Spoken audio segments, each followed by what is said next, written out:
Dios te hizo racional, pero te dio la capacidad de creer, de ejercitar la fe.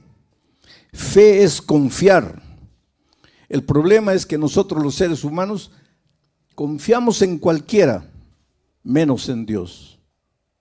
Cuando se trata de creer, a los seres humanos les creemos, pero cuando se trata de creerle a Dios ya no creemos. ¿Quieres un ejemplo?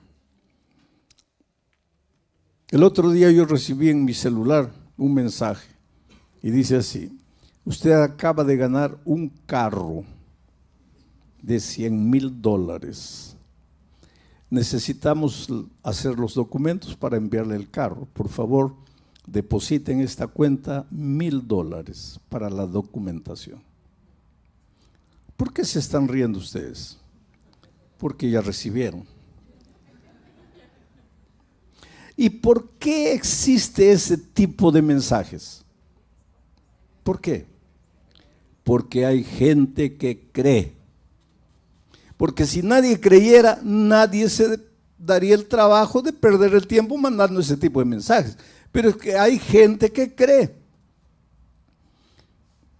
Ahora, si Dios le dice: hijo, entrégame tu corazón y tú vas a ver cómo yo voy a cuidarte, ¿será?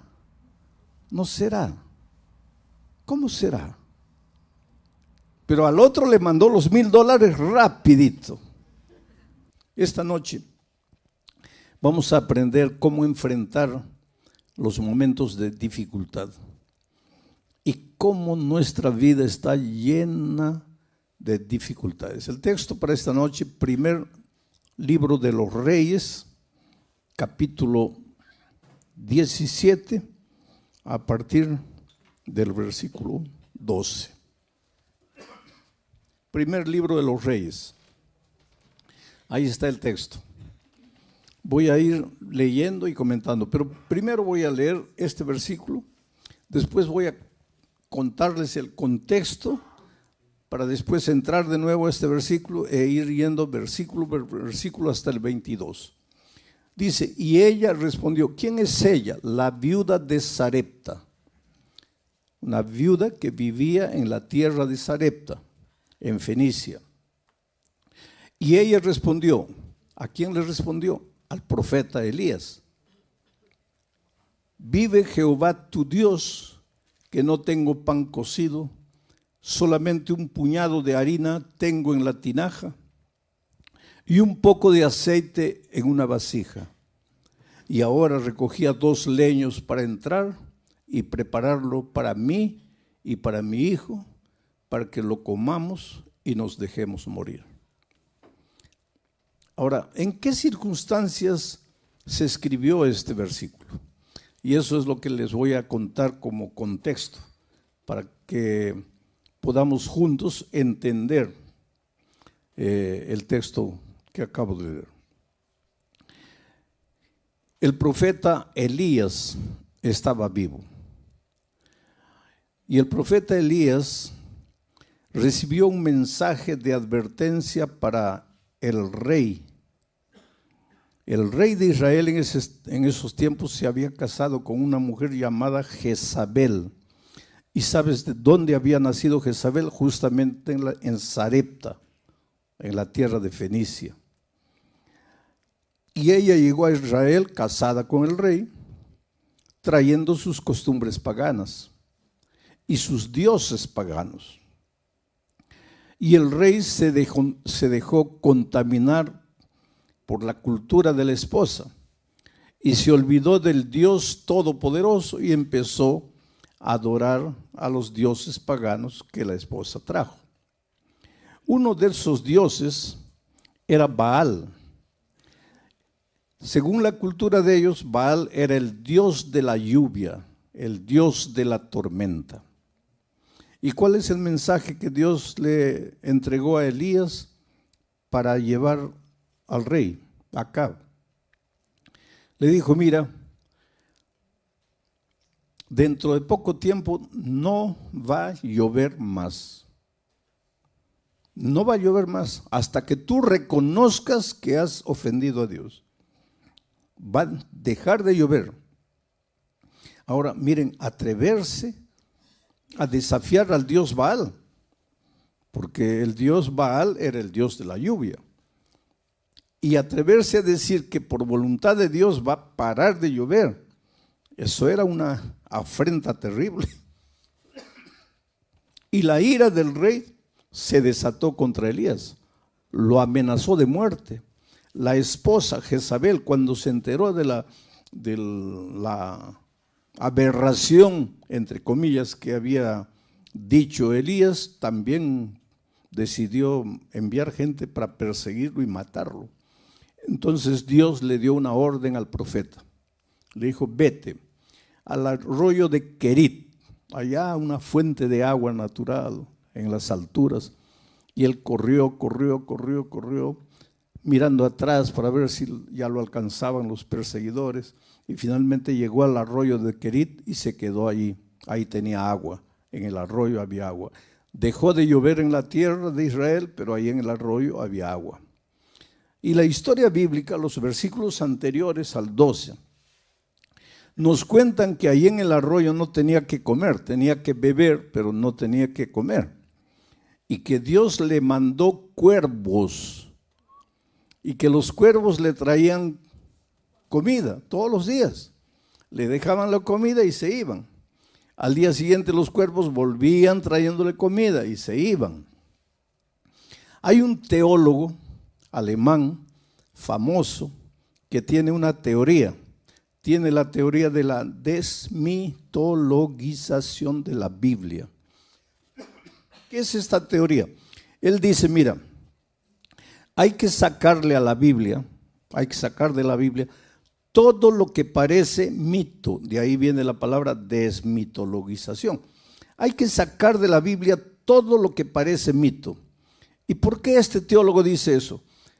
Dice, porque con estas historias de que un cuervo vino trayéndole la comida al profeta, la gente simple va a creer, pero la gente sofisticada, culta, inteligente, racional, nunca va a creer en estas tonterías. Que Moisés levantó la vara y el mar se abrió y el pueblo pasó, y una vez que el pueblo pasó vino el enemigo, pero el mar se cerró y el enemigo murió. ¿Quién va a creer eso? Que un cuervo trajo comida. ¿Quién va a creer eso? Que Jesús con un poquito de pan y de pez alimentó una multitud de 15,000. ¿Quién va a creer eso? Que el pueblo de Israel estaba muriendo de hambre en el desierto y Dios le hizo llover una comida extraña llamada maná. Este teólogo, un teólogo es alguien que estudia la Biblia, mucho. Dice, hay que sacar todas estas historias que parecen historias para niños, esto que parece mito, hay que sacar para que la gente culta, racional, pueda creer en la Biblia. Pero te digo una cosa, si tú a la Biblia le sacas todo lo que parece mito, no te queda nada. Porque la Biblia es un libro de milagros. Porque Dios es un Dios de milagros. Dios te hizo racional, pero te dio la capacidad de creer, de ejercitar la fe. Fe es confiar. El problema es que nosotros los seres humanos confiamos en cualquiera, menos en Dios. Cuando se trata de creer, a los seres humanos les creemos, pero cuando se trata de creerle a Dios ya no creemos. ¿Quieres un ejemplo? El otro día yo recibí en mi celular un mensaje y dice así: usted acaba de ganar un carro de $100,000. Necesitamos hacer los documentos para enviarle el carro. Por favor, depositen esta cuenta $1,000 para la documentación. ¿Por qué se están riendo ustedes? Porque ya recibieron. ¿Y por qué existe ese tipo de mensajes? ¿Por qué? Porque hay gente que cree. Porque si nadie creyera, nadie se daría el trabajo de perder el tiempo mandando ese tipo de mensajes. Pero es que hay gente que cree. Ahora, si Dios le dice, hijo, entrégame tu corazón y tú vas a ver cómo yo voy a cuidarte, ¿será? ¿No será? ¿Cómo será? Pero al otro le mandó los $1,000 rapidito. ¿Te das cuenta cómo somos los seres humanos? En una ocasión, yo estaba en una campaña evangelística así y el pastor me dice, pastor, converse con una señora porque ella ya estudió la Biblia y la estudió con 5 personas diferentes, 5 cursos bíblicos diferentes, pero no se quiere bautizar. Y dígale, explíquele la razón bíblica del bautismo. Y entonces ella vino a hablar conmigo y llegó quejándose, lamentándose. Me dice, pastor, yo tengo que ser agradecida a Dios. Dios me ha cuidado siempre. La única tragedia en mi vida en realidad es la tragedia que arruinó toda mi vida. Y mi tragedia fue casarme, y voy a usar las palabras de ella, con un mujeriego, borracho, ebrio, golpeador de mujeres. Esa fue mi tragedia. Hoy día estoy sola, abandonada, con los hijos, sin saber qué hacer. Yo le hice una pregunta, ¿por qué dices que tu esposo era un mujeriego? Porque, pastor, me engañaba con todas las mujeres que veía en la calle, con mis vecinas, con mis mejores amigas. Le digo, pero respóndeme otra pregunta. Y cuando ustedes eran novios, ¿tú no viste ninguna característica de esos en la vida de él? Ah, sí, me dice, pastor, de novios ya me engañaba con mis amigas, con mis compañeras. ¿Y por qué te casaste? Es que él me prometía que nunca más me iba a engañar. ¿Y tú le creíste? Le creí, pastor. Y le digo, y vamos a cambiar de asunto, ¿por qué no te bautizas? ¿Sabes lo que me dice? Es que, pastor, yo quisiera bautizarme, pero mis familiares, mis amigos me dicen que me están lavando, haciendo un lavaje cerebral, que me están engañando, que la Biblia ya es un libro antiguo, que eso no es realidad. Me llenan de tantas dudas y yo no sé si creer o no creer. Ahora es interesante, yo no le dije a ella, les estoy diciendo a ustedes. Al mujeriego, borracho, golpeador, en las palabras de ella, le creyó. Y a Dios, no sé si creer, si no creer. Nuestro problema es ese, querido. Que encontramos cosas en la palabra de Dios y las dudas como hormigas carnívoras van subiendo. Pero la palabra de Dios nos sacude. Dice que la Biblia es como una espada de 2 filos que entra y penetra. Y a veces de noche nos atormenta porque sabemos que está escrito, tenemos la Biblia abierta, leemos una vez, está correcto, pero tengo miedo. Bueno, la viuda nos va a enseñar una gran lección esta noche. Elías se fue allá, fue alimentado por cuervos, y aunque te parezca que esa es una historia para niños, no lo es. Es la realidad más hermosa de la Biblia. Cuando la razón no te alcanza, cuando las fuerzas no te solucionan el problema, cuando el dominio propio, cuando la lógica humana falla, por favor no te desesperes. Dale a Dios la oportunidad de ser Dios en tu vida, de hacer las maravillas que la ciencia no puede explicar, que ningún ser humano puede explicar. Porque milagros, ya dije, en los milagros Dios rompe las leyes de la naturaleza. Por eso el milagro no puede ser entendido por la lógica humana, porque va contra todo lo que es lógica. Pero si esta noche yo me pusiese a contarles a ustedes los milagros que Dios ha hecho en mi vida, pasaríamos aquí la noche toda y no terminaríamos. Yo trabajé 3 años en la selva, fui misionero entre los indígenas de la Amazonía de mi país, 3 años. Dormí con ellos, dormí en el suelo, dormí en el árbol, caminé por la floresta. Muchas veces tenía que beber, otras veces no tenía que beber ni comer.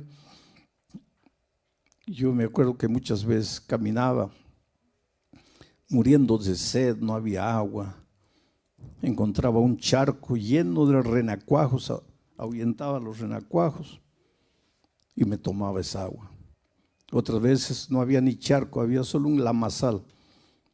Me sacaba la camisa, colocaba lama, apretaba y las gotas que caían me las bebía.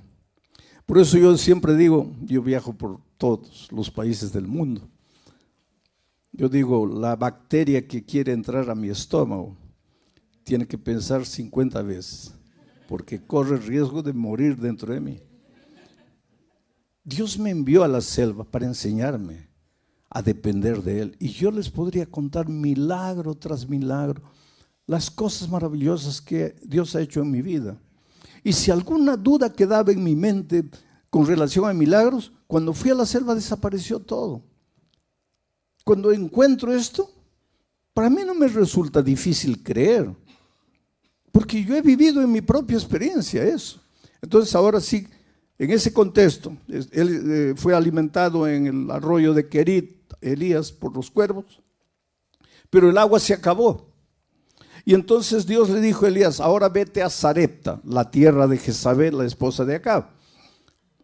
En Sarepta, en los límites con Fenicia, también sucedió ese incidente de Jesús. ¿Se acuerdan cuando una mujer Ciro-Fenicia vino y le dijo, Señor, ayúdame? ¿Te acuerdas que Jesús dijo, no es bueno dar el pan de los hijos a los perritos? ¿Te acuerdas? Eso sucedió en esa tierra. Ahí era Sarepta y allí vivía una viuda pobre que, de acuerdo al relato, no tenía nada. Un poco de aceite, un poco de harina, y ella fue al campo a recoger leña para preparar un pan, comer ella y su hijo. Y en las palabras de ella, prepararse para morir porque ya no había más nada que comer. Entonces Dios viene a Elías y le dice, vete a Sarepta. Ahí hay una mujer a quien ya le he ordenado que te sustente. Pero Dios le dice, Elías, ve allá porque allá hay una mujer a quien ya le he ordenado. Pero ¿cómo le había ordenado? Porque ahora, cuando Elías llega a Sarepta y ve a la mujer recogiendo leña para hacer su último pan, Elías le dice, mira, por favor, prepárame un pedazo de pan, tráeme un poco de agua, que quiero beber. Entonces viene el texto, y ahora vamos a entrar a analizar un poco el texto. Y ella respondió. ¿Quién le habló? El profeta. ¿En nombre de quién? De Dios. Y ella respondió. Benditas las personas que cuando Dios habla responden. Benditas las personas que cuando oyen la voz de Dios toman una decisión. Ella respondió. ¿Qué es lo que respondió? Vive Jehová tu Dios que no tengo pan cocido. Solamente un puñado de harina tengo en la tinaja, un poco de aceite en una vasija, y ahora recogía los leños para entrar y prepararlo para mi hijo, para que lo comamos y nos dejemos morir. Es decir, esta mujer había llegado al límite de sus fuerzas, de sus recursos. Lo único que le restaba, en la opinión de ella, era la muerte. Vamos a morir. se acabó, ya no hay salida, este problema no tiene solución, vamos a morir, este es el último bocado, se acabó, ya no vale la pena luchar. ¿Para qué luchar? Vamos a morir. ¿Por qué una persona delante de las dificultades de la vida? Yo te pregunto esta noche, ¿cuál es el drama que tú estás viviendo? La viuda de Sarepta vivía un drama económico, financiero, de sobrevivencia. No había pan, la harina se había acabado, el aceite se estaba terminando, no llovía, la tierra no producía, no se podía comprar nada. Desde el punto de vista humano, para ella, la muerte era la única salida, la única solución. Estaré predicando en esta noche para alguien que en su vida financiera cree que ha llegado al punto en que ya no tiene salida. Estaré predicando esta noche para alguien que en su vida profesional ha llegado a una situación extrema en que piensa que abandonar todo y largar y olvidarse de todo es la única salida. Estaré predicando para una familia, una pareja que han hecho de todo para solucionar el drama que viven y están llegando a la conclusión de que el divorcio es la única salida. Todos los días enfrentamos luchas en diferentes aspectos de nuestra vida. El sur del Brasil en estos momentos está siendo sacudido por la naturaleza. Hace una semana atrás, 10 días, llovió de tal manera que se inundaron ciudades enteras, una ciudad prácticamente desapareció y para remate ahora comenzó a llover hace 3, 4 días nuevamente sin parar. Es prácticamente un diluvio y hay una persona que inclusive clama a Dios y dice: Señor, pero en tu palabra has prometido que nunca más vas a destruir el mundo con agua. ¿Y qué está pasando aquí? El país está viviendo una situación terrible allá en el sur del Brasil. Pero aquí en Ucrania hay gente que no sabe qué hacer, a dónde ir. La guerra está destruyendo y acabando con todo lo que tiene. Y si nos ponemos a hacer un mapa del mundo, veremos que por aquí hay una tragedia, por allá hay momentos en que pensamos que ya no hay salida, ya no hay solución. Ahora, ¿por qué esta mujer pensaba que no había salida? Porque mira la respuesta.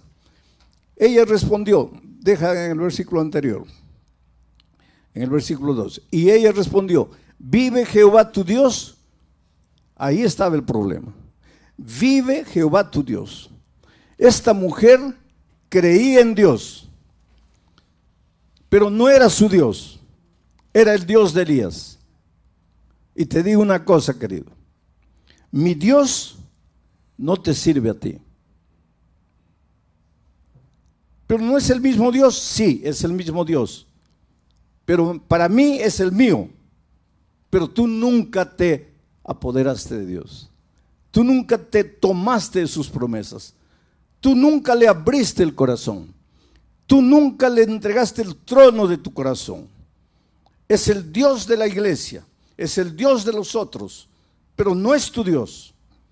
Y cuando Dios es teoría, es concepto, pero no es una persona que forma parte de tu experiencia diaria, en los momentos de crisis, tú vas a llegar a la conclusión de que la única salida es la muerte, porque Dios no es tu Dios. Interesante que el Salmo 23 dice: Jehová es mi pastor. No dice Jehová es nuestro pastor. No dice Jehová es el pastor de otros. Es mi pastor. Tienes que llegar en tu vida a un momento en que te apoderes tú personalmente de las promesas de Dios. En que dejes de creer que los conceptos bíblicos son apenas teoría. En que llegues a tomar los conceptos y hacerlos parte de tu experiencia diaria. Y para eso tienes que sacar el pie de lo conocido y entrar a lo desconocido, aunque lo desconocido te provoque temor. Vamos al siguiente versículo. Elías le dijo: no tengas temor. ¿Te acuerdas la noche que yo prediqué sobre el temor, el miedo? Cuando los discípulos estaban en alta mar, el problema no era la tormenta. ¿Había tormenta? Sí. ¿Había oscuridad? Sí. ¿Habían olas gigantescas? Sí. Pero nada de eso era problema. El problema era el miedo. Y cuando Jesús llegó y dijo, no tengáis miedo, el miedo desapareció y Pedro fue capaz de andar por encima del mar. Ahora encontramos aquí a una viuda pobre en una situación extrema, pensando que la única salida es la muerte. ¿Por qué? Porque el Dios de Elías no era su Dios. Ella no tenía una experiencia personal con Dios. Y por eso su corazón estaba lleno de temor. Y por eso Elías, en el nombre de Dios, le dice, no tengas temor. Pero tú solo no vas a tener temor cuando el amor que es Dios, el amor eche fuera el temor. Cuando Jesús entre a tu vida, cuando tú tengas un compromiso personal con Dios, cuando Dios deje de ser Dios y se torne tu Dios, y que tú vivas con Él una experiencia personal, inédita, inexplicable. El otro día una persona que estaba conociendo el Evangelio y en cuya vida Dios estaba haciendo maravillas, me dijo, triste, pastor, mi familia cree que me estoy volviendo loco, pero es que ellos no entienden lo que Dios ha hecho en mi vida. Ellos no entienden lo que Dios ha hecho en mi vida.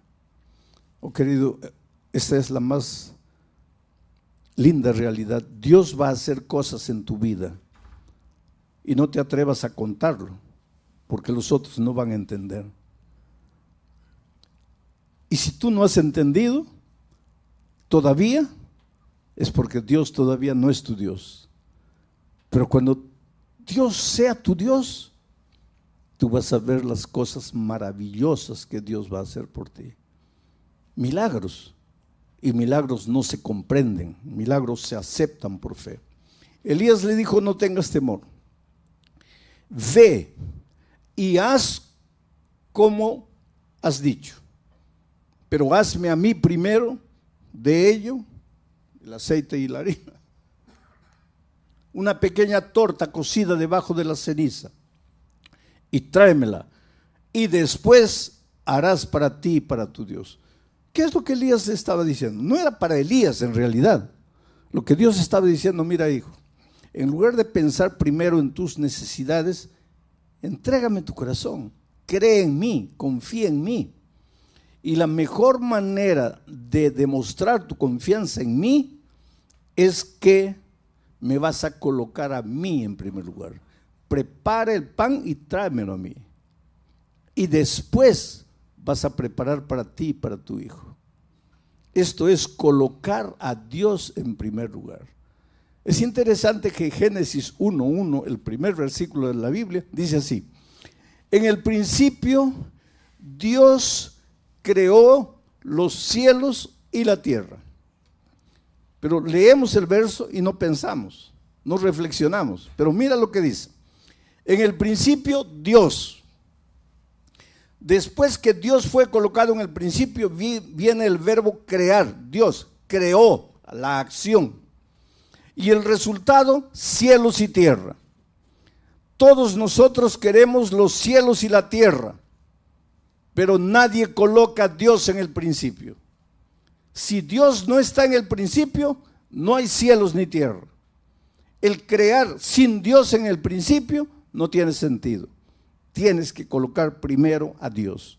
Y eso es lo que Elías le dijo a la viuda: colócame a mí primero y después vas a ver. Siguiente verso. Porque Jehová, Dios de Israel, ha dicho así: la harina de la tinaja no escaseará, ni el aceite de la vasija disminuirá, hasta el día en que Jehová haga llover sobre la faz de la tierra. Jehová ha dicho así. Oh querido, puede haber la cantidad de dificultades y problemas delante de ti que tú puedas imaginar.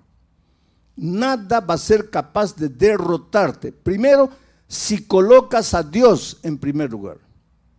Y después, si crees en lo que Dios ha dicho. Y lo que Dios ha dicho está en la palabra de Dios. Es por eso que tienes que estudiar la Biblia. No creas lo que tus otros te dicen. Cree lo que tus ojos ven que está escrito en la palabra de Dios. Cuando alguien pretende enseñarte alguna cosa, que confirma tú con tus ojos que eso está escrito en la palabra de Dios. No creas al ser humano, cree en la palabra de Dios. Y es por eso que estas noches estoy colocando el texto, para que vean que yo estoy explicando el texto, estoy exponiendo el texto, pero es el texto que dice esto: Jehová Dios de Israel ha dicho. Y cuando Jehová Dios de Israel lo dice, puedes creer, puedes sacar el pie del barco y colocar el otro pie en el agua y no te vas a hundir.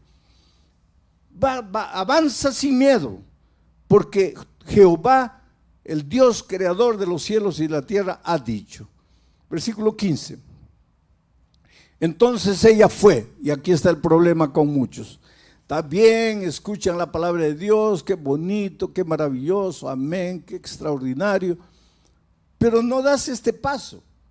Ella no se quedó escuchando la palabra de Dios y dijo, qué bonito, qué maravillosa promesa de Dios. No, ella fue e hizo. La palabra de Dios no te ayuda si tú no vas y la practicas, si tú no colocas en acción lo que la teoría dice. Ella fue e hizo como dijo Elías, y comió él, el profeta, y ella y su casa muchos días. Y la harina de la tinaja no escaseó, ni el aceite de la vasija menguó, conforme a la palabra que Jehová Dios había dicho por Elías. 2 veces se repite la palabra de Dios, el dicho de Dios, y la última parte dice, todo se cumplió conforme a la palabra que Jehová Dios había dicho. Todo se va a cumplir en tu vida, querido, conforme a lo que Dios ha dicho en su palabra. Pero para eso tienes que conocer lo que Dios dice en su palabra. Por eso la necesidad de hablar con Dios. En tu vida devocional hay 3 cosas interesantes, si tú quieres crecer en la experiencia cristiana. Primero, Dios tiene que hablar contigo. ¿Cómo? A través de la palabra. Tienes que estudiar la palabra. En segundo lugar, tú vas a hablarle a Dios. ¿Cómo? A través de la oración. Y en tercer lugar, tú y Dios ahora van a buscar otra persona y vas a hablarle del amor de Jesús a esa persona. Cuando haces esas 3 cosas, estudias la Biblia, oras hablando con Dios y buscas otra persona para traerla a Jesús, vas a crecer espiritualmente. La mayoría de los cristianos se limita a estudiar la Biblia y orar, pero no incluyen el tercer elemento de buscar a otra persona para Cristo. Resultado, permanecen enanos espirituales, no crecen, porque la única manera de crecer es a través del ejercicio. Tienes que salir y buscar a otra persona para Cristo. Pero pastor, nadie me va a escuchar. Lógicamente, querido. En este mundo no hay nadie que quiera cambiar de religión. Tú eres adventista, ¿quieres cambiar de religión? No. Entonces, ¿por qué piensas que el musulmán sí quiere cambiar de religión? ¿O por qué piensas que el luterano quiere cambiar de religión? O el testigo de Jehová, o el católico. Si tú no quieres cambiar de religión, nadie quiere cambiar. Entonces, si tú vas a buscar a las personas, queriendo decirles, tú estás equivocado, mi religión es verdadera, esa no es la manera correcta de testificar del amor de Jesucristo. En el Brasil hay un dicho interesante: ¿quieres ser mi amigo?